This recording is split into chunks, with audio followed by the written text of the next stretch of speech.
Ikalawang kabanata. Ang pagpapakumbaba ni Kristo. Hindi ba't masigla kayo dahil na kay Kristo kayo? Hindi ba't masaya kayo dahil alam ninyong mahal niya kayo? Hindi ba't may mabuti kayong pagsasamahan dahil sa banal na Espiritu? At hindi ba't may malasakit at pangunawa kayo sa isa't isa? Kung ganoon, nakikiusap ako na lubusin na ninyo ang kagalakan ko. Magkasundo kayo't magmahalan, at magkaisa sa isip at layunin. Huwag kayong gumawa ng anumang bagay dahil sa makasariling hangarin o sa paghahangad na maitaas ang sarili. Sa halip, magpakumbaba kayo sa isa't isa, at ituring na mas mabuti ang iba kaysa sa inyo. Huwag lang ang sarili ninyong kapakanan ang isipin nyo, kundi ang kapakanan din ng iba. Dapat maging katulad ng kay Kristo Jesus ang pananaw nyo. Kahit na nasa Kanya ang katangian ng Diyos, hindi niya itinuring ang pagiging kapantay ng Diyos bilang isang bagay na dapat panghawakan. Sa halip, ibinaba niya ng lubusan ang sarili niya sa pamamagitan ng pag-aanyong alipin. Naging tao siyang tulad natin, at sa pagiging tao niya, nagpakumbaba siya at naging masunurin sa Diyos hanggang sa kamatayan, maging sa kamatayan sa krus.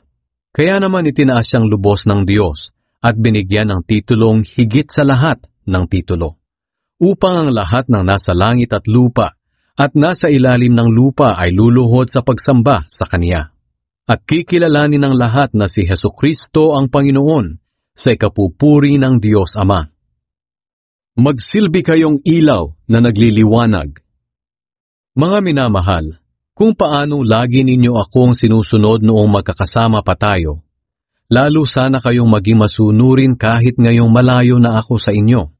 Sikapin ninyong ipamuhay ang kaligtasang tinanggap nyo, at gawin nyo ito ng may takot at paggalang sa Diyos. Sapagkat ang Diyos ang siyang nagbibigay sa inyo ng pagnanais at kakayahang masunod nyo ang kalooban niya. Gawin nyo ang lahat ng walang reklamo o pagtatalo, para maging malinis kayo at walang kapintasang mga anak ng Diyos sa gitna ng mga mapanlinlang at masasamang tao sa panahong ito.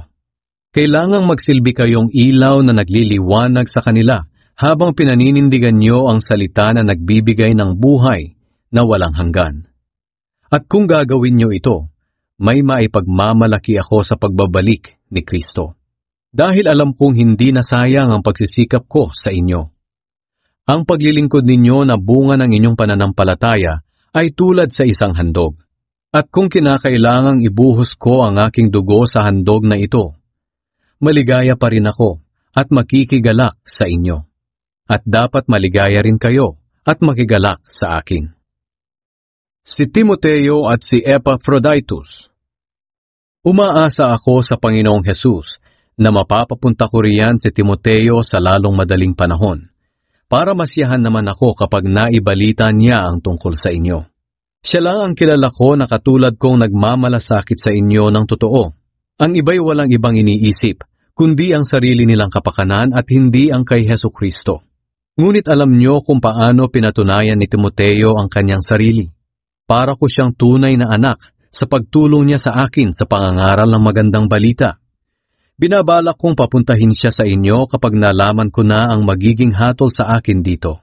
At umaasa ako sa Panginoon na ako mismo ay makakapunta sa inyo sa lalong madaling panahon.